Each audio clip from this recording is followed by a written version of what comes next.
भागवतम तृतीय स्कंद 22वां अध्याय चल रहा हमारा। तो का श्रवण किया हमने श्लोक नंबर 14 तक। यहाँ पर कदम ऋषि कह रहे थे, नहीं मनु महाराज कह रहे थे, हे ऋषिवर, अहं त्वा शृण्वं विद्वन् उद्वारथं समुद्यतम् अतस्त्वमुपकुर्वाणं प्रत्तां प्रतिगृह्णामि। क्या कह रहे थे? उससे पहले क्या आया था? क्या आया था? उद्यत मनादिता किनाशम अभियाचते क्षेत्र तद यशस्पितम मानस तावज्ञा हत। हृदय में यदि कुछ कामना वासना हो या वासना नहीं हो, हृदय परम विरक्त, हृदय में कोई कामना वासना नहीं, विरक्त है। विरक्त होने के बाद भी यदि कोई विषय स्वतः स्वेच्छा से हमें प्राप्त हो जाता है, उसको ग्रहण करना चाहिए। तो फिर यदि हृदय में कामना हो और वो सामने आ जाता है, उसको कहना ही किया। परंतु यहाँ तो संशय आने के चांस हैं। ऐसे तो सभी के हृदय में कुछ आता रहता है। किसके हृदय में आता? कामनाएं आता है ना। किसी का अच्छी वस्तु दिखती है, मोबाइल दिखता है, इच्छा होती है हमारे पास भी हो, स्त्री देखी हमारे पास भी हो, सम्मान दे हमारे पास भी हो। इच्छाएं तो हैं। तो क्या ले लें उसको? कोई हम पद प्रदान कर रहा है कि ले लें उसको? इच्छा नहीं थी। कोई सम्मान दे रहा है, स्वेच्छा से क्या ग्रहण कर लें उसको? कोई धन दे रहा है, ग्रहण कर लें उसको? कोई अपनी कन्या दान कर रहा है, ले लें उसको? है? अब ये दो कंडीशन है। एक के हृदय में कामना है, के हृदय में कामना नहीं है। अब दोनों को ले लेना चाहिए, बता रहे हैं। परंतु विशेष शब्द में क्या यहाँ विशेष शब्द क्या गया था? क्या शब्द था विशेष रूप से? परिणाम दर्शी विज्ञ व्यक्ति वैराग्य था कले हो। व्यक्ति जो परिणामदर्शी हो और विज्ञ हो और वैरागी है, विरक्त है, पर परिणामदर्शी है, विज्ञ है। इसलिए वो परिणामदर्शी है ना। परिणाम को देखते हुए वो ग्रहण कर लेता है। कैसे ग्रहण करता है? अयाचित अनिषिद्ध विषय अंगीकार। अनिषिद्ध विषय, निषिद्ध विषय, अनिषिद्ध विषय। निषिद्ध विषय मीन्स जिनके शास्त्रों में निषिद्ध किया गया है, मीन्स जिनके द्वारा हमारा अकल्याण हो सकता है, वो विषय ग्रहण नहीं करना चाहिए। हृदय में कामना है या नहीं है? ऐसी कामना है जिसके द्वारा हमारी भक्ति चौपट हो सकती है, भक्ति बाधा पड़ सकती है, कोई विषय ग्रहण नहीं करना चाहिए। क्यों? परिणामदर्शी सोचना चाहिए इसका परिणाम क्या हो सकता है। जब परिणाम दिख रहा है, नहीं भाई नहीं, ये वस्तु यदि ग्रहण करूंगा तो भक्ति चौपट हो जाएगी, भक्ति नष्ट हो जाएगी, तो उसको ग्रहण नहीं करना चाहिए। यदि विपरीत नहीं है, प्रतिकूल नहीं है, कुछ सहायक हो सकती है, उस अवस्था में उस विषय ग्रहण करना चाहिए। मतलब विषय को यथा योग्य रूप में ग्रहण करना चाहिए।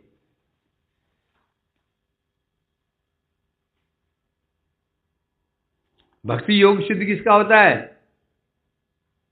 नाति विरुप्तो नाति शक्तो भक्ति होगा यस्य सिद्धिदा। क्या श्लोक है? हाँ, पहले क्या है? दूसरी लाइन है।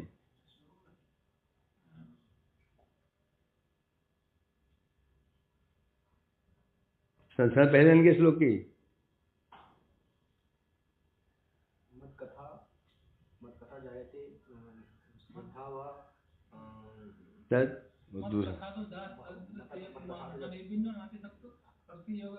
स्टार्टिंग क्या है?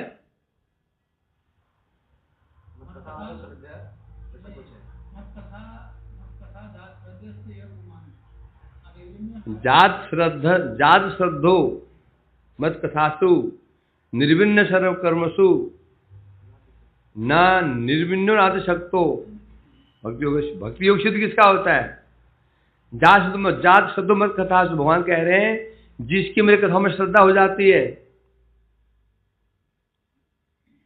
न निर्विण्णो नाति शक्तो। पहली शर्त क्या है? भगवान की कथाओं में श्रद्धा होनी चाहिए। न निर्विण्णो, न संसार से विरक्त हो, नाति शक्तो, न संसार से अति विरक्त हो। है तो भक्ति योगस्य सिद्धिता है कि नहीं? सुनोगे? ऐसे एक श्लोक और भी है, ये यज्ञ नाप्यते भागेन जा शब्द से पुमान न निर्विण्णो नाति शक्तो।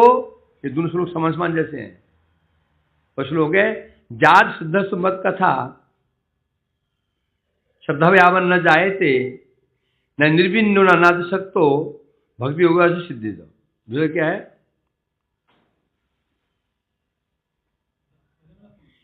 तो क्या है? ये ना प्यक्ति भागे न नहीं, ये तो पहला श्लोक है। दो श्लोक एक जैसे हैं। हाँ, यदि मत कथा दो साध श्रद्धा जातो से पुमान न निर्विण्णो नाति शक्तो भक्ति। एक स्टार्टिंग इससे है यदृच्छया मत कथा दो। उसका स्टार्टिंग कहती है यज्ञेनाप्यति भागेन जात श्रद्धस्व पुमान निर्विण्णो नाति शक्तो। इसकी स्टार्टिंग कैसे है? यदृच्छया मत कथा दो जात श्रद्धस्व पुमान न निर्विण्णो नाति शक्तो। दो श्लोक है, दोनों का अर्थ यही है। क्या उसमें क्या है? यदृच्छया मत कथा दो, किसी कारण से सौभाग्यवशत जिसकी मेरे कथा में रुचि हो जाती है तो न निर्विण्णो नाति शक्तो, ना तो संसार से वो बहुत विरक्त होता है, न संसार में बहुत अधिक आसक्त होता है। भक्ति योग उसका सिद्ध हो जाता है। तो भक्ति सिद्ध किसकी होगी? बहुत वैरागी है, उत्कट प्रचंड वैरागी है, भक्ति सिद्ध नहीं होगी। प्रचंड भोगी है, भक्ति सिद्ध नहीं होगी। नाति शक्तो न निर्विण्णो, संसार में बहुत अधिक आसक्ति भी नहीं हो और बहुत अधिक विरक्ति भी नहीं हो, उसकी भक्ति सिद्ध हो जाती है। हाँ, तो इसलिए ये कह रहे हैं यहां पर, तो जब विषय प्राप्त होता है, ऐसे वैरागी व्यक्ति को कोई विषय प्राप्त हो जाता है, परंतु वो विषय कैसा हो, उसे भक्ति में हानिकारक नहीं हो, तो उसको ग्रहण करना चाहिए, और यदि हानिकारक है तो ग्रहण नहीं करना चाहिए। इसलिए कह रहे हैं यहां पर, उसी प्रकार से अहम त्वा शृण्वम, मैंने सुना है। कौन कह रहा है ये? मनु जी कह रहे हैं, हे विद्वान, हे कदम जी, मैंने सुना है। अहम त्वाम अशृण्वन, मैंने सुना है। क्या?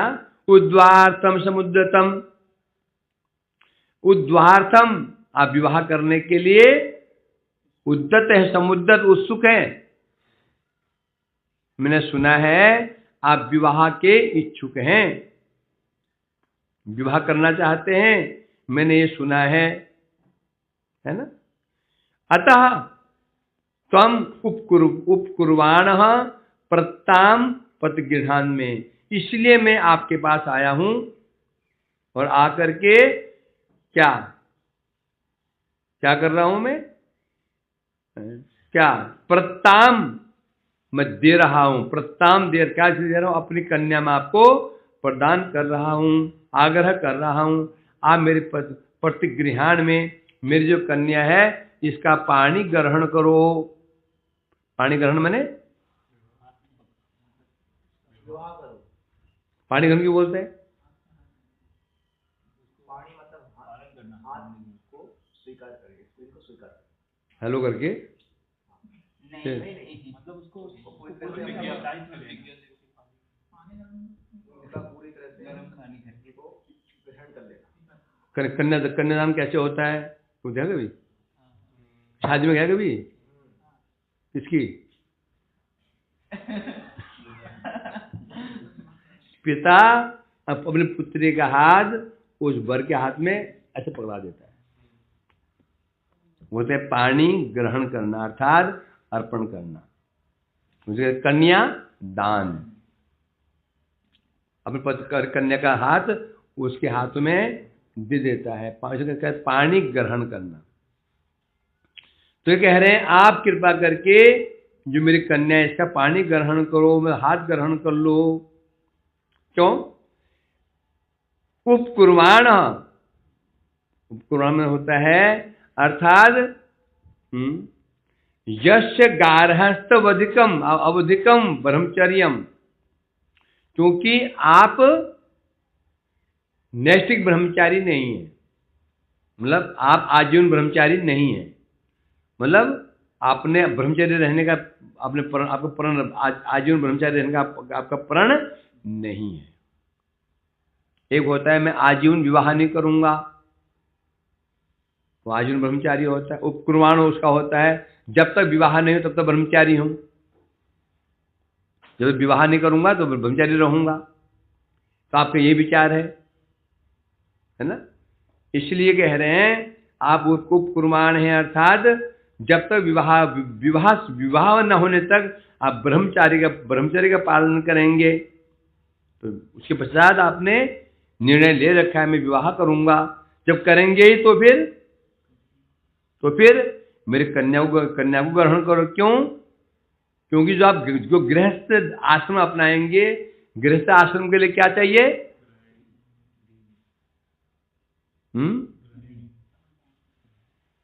गृहिणी चाहिए। गृहिणी जो ज्वालामुखी भी होती है,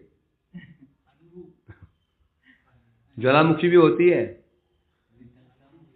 क्या बताया था? तो या अनुरूपाम, ये मेरी कन्या है आपके अनुरूप है। क्योंकि अनुरूप जब हमको संग, अनुरूप व्यक्ति, अनुरूप स्थान मिल जाता है तो जो हम कार्य करना चाहते सिद्ध हो जाता है। अब गृहस्थ तो आप गृहस्थ बनेंगे। अब गृहस्थ आश्रम सफल हो जाए तो क्या चाहिए? अनुकूल अनुरूप पात्र, पत्नी अनुरूप, पुत्र अनुरूप। गृहस्थ बने व्यक्ति के पुत्र संतान अनुरूप है और पत्नी अनुरूप है, वो गृहस्थ सफल हो जाएगा,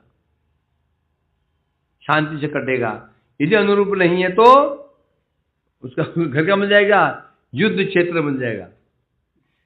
सुबह से लेकर के युद्ध शुरू है, अशांति क्षेत्र क्या बन जाएगा? अशांति क्षेत्र बन जाएगा। मेरी कन्या कैसे आपके अनुरूप है?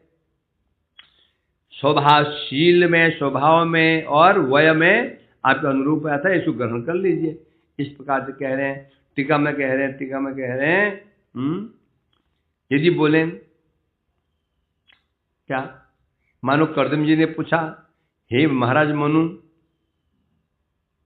আমার মনের मध्यवर्ती काम के अभिलाषी के लक्षण द्वारा आपने जान लें जो आप कन्या को लेकर के यहाँ आ गए। आपने मेरे मन की बात कैसे जान ली कि मैं विवाह करना चाहता हूँ, मैं भी कन्या की खोज कर रहा हूँ। आप मेरे मन की बात कैसे जान ली? आप सर्वज्ञ तो नहीं हो सकते, आप त्रिकालज्ञ भी नहीं है, अंतर्यामी भी नहीं है, तो मेरे मन की बात आप कैसे जान गए बताओ? तो बता रहे चाहते जानना कथा की इसमें जानने की कौन सी बात है? हम सुनिलाम, मैंने सुना है कि आप विवाह के लिए यत्न कर रहे हैं, आप विवाह के लिए प्रयत्न कर रहे हैं, मैंने सुना है ये। बोले क्यों नाम बदनाम करते हो? कहाँ सुना आपने क्योंकि ए श्रम स्फूर्ति प्राप्त भगवान यदि मुख हुए थे, क्योंकि उन्हें किसी और से नहीं सुना, भगवान ने ही मुझे कहा है, भगवान से मैंने सुना है। उन्होंने कहा था जाओ जाकर के तुम जो चिंतित हो कन्या का विवाह करने का विवाह, तो कर्दम जी विवाह करना चाहते हैं, मेरा आदेश से कन्या प्रदान करो, करना चाहते हैं, इसलिए मैं आया हूं। तो तुम्हें क्यों आता कन्या लेकर के हैं? उपकुर्बान, क्योंकि मुझे समाधि का भगवान ने कहा था कि कर्दम ऋषि विवाह काल पर्यंत के ही ब्रह्मचर्य पालन करेंगे। जब ईश्वर ने बोल दी विवाह तक ही ये ब्रह्मचारी रहेगा, इसका मतलब क्या हो गया? एक दिन विवाह करेगा। कहा भैया तुम ब्रह्मचारी कब तक रहोगे? जब शादी ना हो जाए।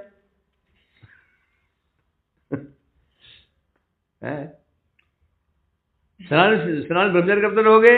शादी ना हो जाए। मतलब खोज रहा है, ये तो है ना। क्या बोलना चाहिए? आजीवन रहूंगा, मरते दम तक रहूंगा, बोलना चाहिए था ना। यदि बोलता है जब तक शादी ना हो जाए, इसका मतलब क्या हुआ? मन में कामना है, खोज रहा है, ये तो है ना। इसलिए बता, जब विवाह करना ही है तो मेरी कन्या से करो। श्री ऋषि उवाच, अभी कौन कह रहा था? ये मनु जी कह रहे। श्री कर्दम ऋषि उवाच बाणम उद्वोडम कामो अहम प्रमत्ता च तवात्मजा आवयो अनुरूपो अब असावाद्यो वैवाहिको विधि। बाणम मने सत्य कहा आपने। बाणम का अर्थ होता है सत्य। ठीक कहा, उत्तम, ठीक कहा आपने। अतः बाणम उद्वोढुम कामो अहम, क्या बता रहे हैं? उद्वोढुम कामना होता है, अर्थात मेरी इच्छा अवश्य विवाह करने की है, इसलिए मैं तवात्मजा, आपकी जो आत्मजा कन्या है क्या, उसको मैं अंगीकार करता हूं।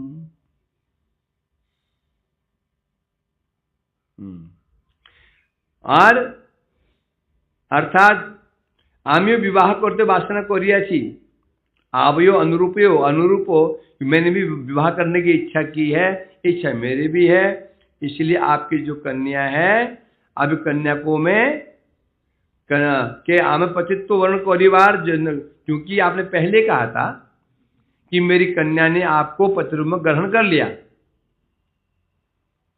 तो आप कन्या ने जो मुझे पति रूप में वर्ण कर लिया है, इसलिए तात्पर्य हुआ कि इसका तात्पर्य ये हुआ आपने इसको अभी तक किसी को प्रदान नहीं किया। पहले होता था पुत्री बोल दे, मैंने उसको मेरे मन में वो मन को मन अपने मन उसको अर्पण कर दिया, अब उसका विवाह कहीं अन्यत्र नहीं होता था। इतना महत्व होता था मन का भी। मन जो वर्ण कर लिया तो पत्नी विवाह हो गया, मन। समझे कि नहीं? वो तो मन पक्का। अब मन क्या है? मन कैसा है? परिवर्तनशील, एक क्षण में मन बदल जाता है। नहीं इच्छा तो हो रही थी करनी, अब नहीं हो रही है, अब उससे हो रही है। सामने पिताजी ना, वो ठीक नहीं है। नहीं, मन नहीं, अभी क्या बन गया? ये गैद बन गया, उछलता रहता है, यह हाल है। इसलिए बता रहे हैं, तो इसलिए अतएव एक प्रथम वैवाहिक विधि, इसका विवाह अभी तक कहीं हुआ नहीं है, क्योंकि आपने कह दिया निश्चय कर लिए विवाह मुझसे करेगी, तो इसलिए आमादेर परस्परेर इच्छार अनुकूल होइबे, और मेरा भी अभी तक विवाह नहीं हुआ है ना। पुरुष आए तो देखिए ऋषि कई विवाह कर लेते हैं ना, ऋषि कई लोग विवाह कर लेते हैं, क्षत्रिय भी कई विवाह करते हैं, परंतु मेरा अभी तक विवाह नहीं हुआ। और इसने भी निश्चय कर रखा मुझे विवाह करने का, इसका मतलब हमारा विवाह अनुकूल होगा। अर्थात क्या कह रहे हैं, काम स भूया नरदेव त्यस्या पुत्र्या समामनाय विधो प्रतीत क एव ते तनयाम नाद्रियत स्वएव कांत्या क्षिपतिम इव श्रियम। और फिर विशेष रूप से आपकी जो कन्या है कैसी है, क्षिपतिम स्वएव कांत्या क्षिपतिम इव श्रियम। क्षिपति तिरस्कार करती है, श्रियम जितनी शोभा, जगत में जितनी शोभा हो सकती है, सौंदर्य हो सकता है, आभूषण हो सकते हैं, सबके सौंदर्य को अपनी कांति के द्वारा क्या कर रही है, ये पराभूत कर रही है, तिरस्कार कर रही है। मतलब आपकी जो कन्या है, इससे जो कांति निकल, इस कांति के समक्ष जितना सौंदर्य है सब फीका पड़ रहा है। तो क एवते तनया अनाद्रियत, ऐसी आपकी जो कन्या है, ऐसे कौन व्यक्ति जो उसका आदर नहीं करेगा।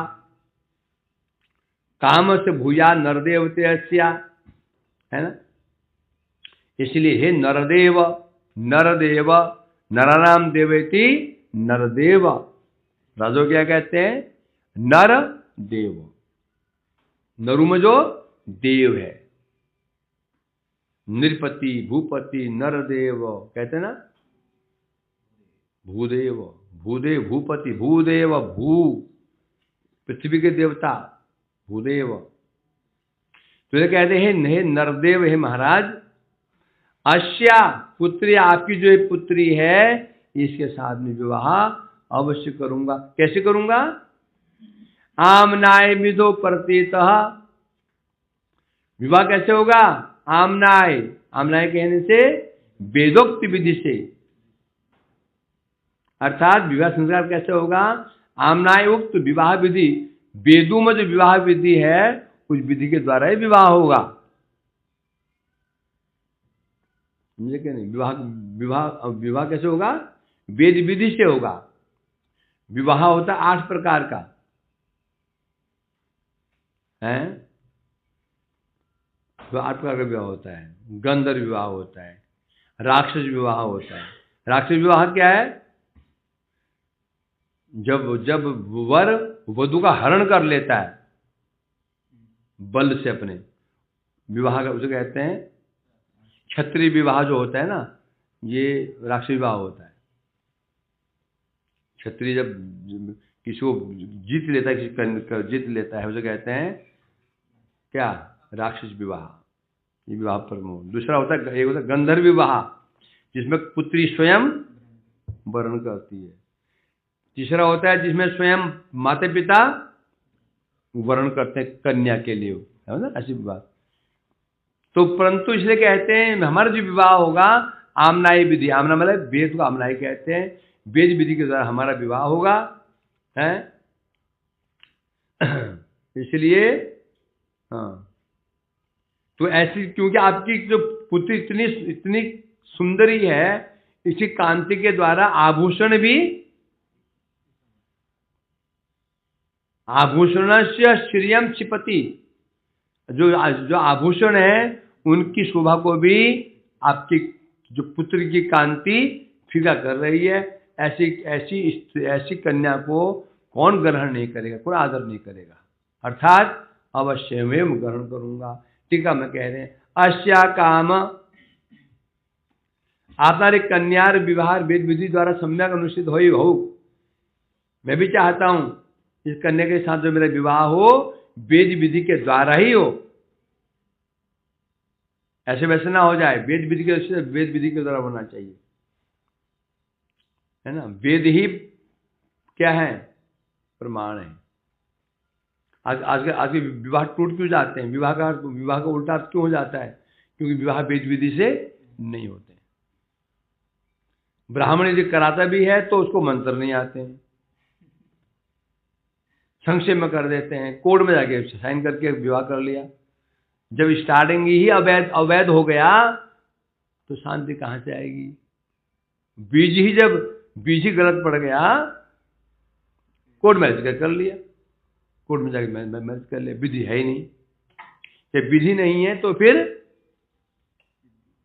सिद्धि कहां से होगी? इसलिए आए दिन उत्पात, आए दिन उत्पात, शादी अगले दिन से झगड़े शुरू हो जाते हैं। प्राचीन काल में हमने स्वयं देखा अपने घरों में, हैं, आजीवन पति पत्नी साथ रहते थे, हैं, हमने स्वयं घरों में देखा है, माताएं अपने पति के चरण दबाती हैं, अभी गांव में देखा जाता है, पति सेवा करती हैं, बुढ़िया। दो पति पत्नी मेरे पास आए तो मैंने पूछ लिया उसको ऐसे मजाक में, ये पत्नी आपकी कोई चरण सेवा करती है? चरण सेवा? चरण सेवा पैर दबाती, पैर दबाती मतलब पैर दबाएगी, दबा लेगी और मुझसे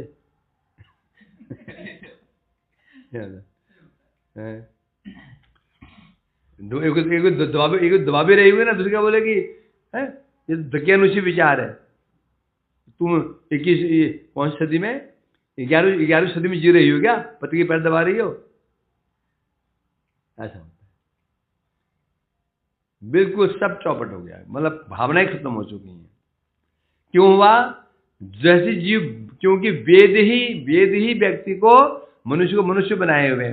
जिस दिन मनुष्य ने वेद विधि को छोड़ दिया, क्या बन गया? पशु।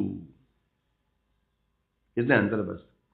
जिस दिन मनुष्य ने वेद को छोड़ा, वेद विधि तो पशु बन गया बस। और पशु किसे कहते हैं? जो किसी मर्यादा के अंदर नहीं। पशु क्या होता है? निरंकुश, अंकुश किसी का नहीं है, स्वतंत्र है, कुछ भी कर सकता है ना। लेकिन वेद क्या, किसी का बताए वेद क्या है? सेतु।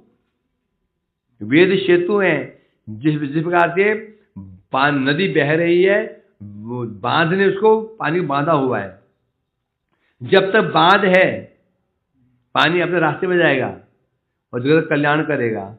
यदि बांध टूट जाए तो पानी कहां जाएगा? गांव में घुस जाएगा और तहस नहस कर देगा। उसी प्रकार से जब तक हम लोग मनुष्य वेद के अधीन चल रहे हैं तो कल्याण निश्चित है। जिस दिन हमने वेद की मर्यादा का उल्लंघन कर दिया, समझो अब क्या है? अमंगल ही अमंगल है। और वही आजकल चल रहा है। वेद मानेंगे नहीं, शास्त्र मानेंगे नहीं, जो इच्छा अनुसार वही करने लग जाएंगे, जो अच्छा लगा वही करने लग गया। दुहाई और देंगे, जीव स्वतंत्र है, हैं? इसलिए कह रहे हैं यहां पर, तो हमारा विवाह कैसे होगा? वेदामनाय।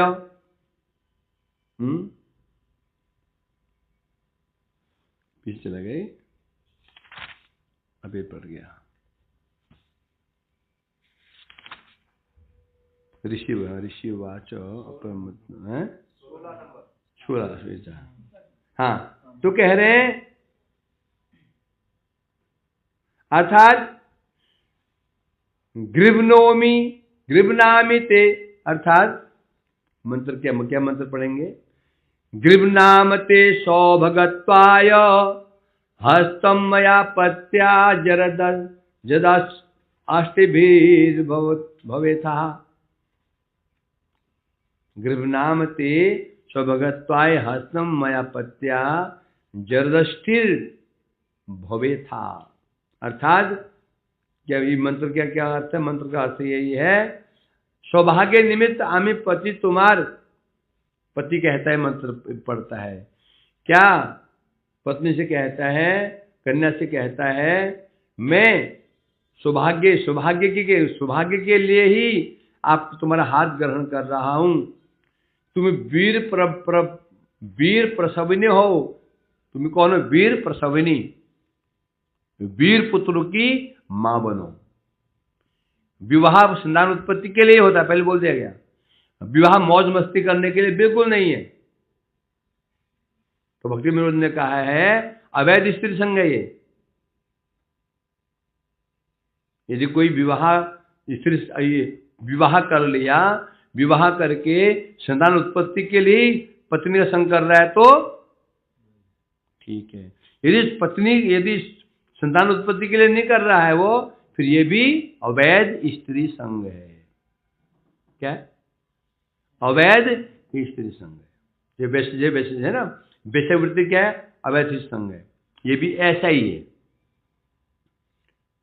केवल संतान उत्पत्ति के लिए जो पत्नी का संग कर रहा है ये तो ठीक है, ये धर्मानुसार है। यदि केवल मौज मस्ती के लिए कर रहा है, संतान उत्पत्ति नहीं कर रहा है, ये भी स्त्री संग है, अवैध है, ये भी पाप है। आप अनेक तर्क देंगे, ऐसे तू कुछ भी तर्क दे दो, नियम तो नियम ही है। नहीं मैंने चोरी इसलिए की थी, उसलिए की थी, मर्डर इसलिए, तो तू जिसके लिए भी किया था, चोरी तो किया। तू हमें तर्क देने से गलत ठीक नहीं हो जाता। नहीं प्रभु जी, वो तो ये तो कलिकाल है ना, वो तो तब के लिए था। नहीं, वेद विधियां कलिकाल के लिए, किसी काल के अनुसार वेद विधियां बदलते नहीं है। विधियां तो वही रहती हैं, विधियां वही रहते हैं, जब सतयुग हो चाहे वो कलयुग हो। हमने मन ही मन मान लेते हैं हम लोग, ना कलयुग में थोड़ा छूट होता होगा, बिल्कुल छूट नहीं होती, कोई छूट नहीं है।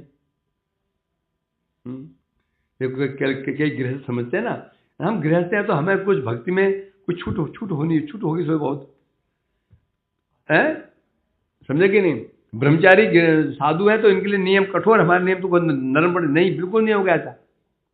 जब फल में समानता है, फल तो बराबर चाहोगे। भगवान ने कहा तो ठीक है, जैसे करता हूं, जो त्यागी रहेंगे उन पर मैं कृपा अधिक करूंगा और गृहस्थ को कम करूंगा। तो क्यों करेंगे? क्या हम माला नहीं कर रहे? तो तुम माला करो तो तुम माला ही करो ना। तो फिर क्यों चाहते हो तुम्हारे नियम ढीले पड़ जाए? नियम समान होने चाहिए, समझा कि नहीं? नियम तो समान रहते हैं। अब हम मन को दिला से अपने आप ठगते हैं ना, कलयुग है ना, चलता है, नहीं चलता है। जी, तो हमें ये त्यागी और जो गृहस्थी है, उनमें से भगवान सबसे अधिक कृपा किसमें करते हैं? जो भजन करता है, जे भजे से बड़ो अभक्तिहीन छार। जो भजन करता है, शुचि है मुचि यदि कृष्ण त्यजे, मुझे सुचि कृष्ण भजे, बस कोई प्रश्न ही नहीं है। जो भजन करता है वो भगवान का प्रिय है, चाहे वो गृहस्थ हो और त्यागी हो। यदि ऐसा नहीं है फिर कोई महत्व, तुम क्या कर रहे हो कोई महत्व नहीं है। क्या समझा कि नहीं? बहुत पवित्र हैं। क्या श्लोक है? मीन स्नान पर फणी पवन भुक, मेसर तुपरणासन, निराशि विटपस्तथा नित्यम विलसेते मुसक। क्या है? नित्यम धूल धूसर खरगत, ध्यान अनुरक्तो बक, नीतेषां फलम किंचित। फिर ध्रुवम प्रेमे परम तप, नहीं, प्रेम ही परम तपस्या है। बस मीना स्नान पर बोल नहीं, हम 3 बार स्नान करते हैं, सर्दी हो या गर्मी हो। तो मछली तो गंगा जी में ही रहती है। मछली कहाँ रहती है? कहाँ स्नान करते हो जी? गंगा जी में, रोज गंगा जी में 3 डुबकी लगाता हूँ। 3 डुबकी लगाते हो ना। मछली कहाँ रहती है? स्नान पर, वो तो जल में ही रहती है। यदि गंगा स्नान करने से पवित्र भक्ति मिल जाती, प्रेम मिलता, तो फणी पवन भुक, हम हवाहारी हैं, हवाहारी कुछ खाते नहीं। तो फणी मन सांप, पवन भुक्यो होता है। पवन भुक, सांप हवा का ग्रहण करता है, हवा पर जीवित रहता है। ये बस सांस लेता है, बहुत समय तो सांस चलती है उसकी। निराशी मेषतु पर्णासन, हम तो केवल फल ही खाते हैं, बस फलाहारी हैं। तो भैंस तो बकरी क्या खाती है? भैंस बकरी क्या खाती है? तो घास ही खाती है, घास ही खाती है वो है। फिर हम केवल जलाहारी हैं कि जल ही पान करते हैं। नीराशी बिटप, बिटप मतलब वृक्ष, केवल जल ही पान करते। तो तुमने कौन सी बहादुरी कर ली? हम तो गुफा के अंदर रहते हैं। नित्यम बिल्ले शेते मुसक चूहे आजीवन बिल के अंदर रहते हैं। न हम नहाते धोते नहीं, शरीर को हम बिल्कुल उपेक्षा कर देते हैं। नित्यम धूल धूसर खरगता, गधा जो है ना, गधा धूल में लोटपोट खाता है। हम ध्यान लगाते हैं, ध्यान अनुक्त बगुला एक पैर पर खड़ा होकर ध्यान ही करता है। नेतेषां फलम किंचित, इनका कोई फल नहीं है। क्यों? ध्रुवम प्रेमेव परम तप, क्योंकि निश्चित रूप में प्रेम ही परम तपस्या है। मतलब जो तीर्थ संध्या स्नान करते हैं, यदि प्रेम नहीं हुआ कोई महत्व नहीं है।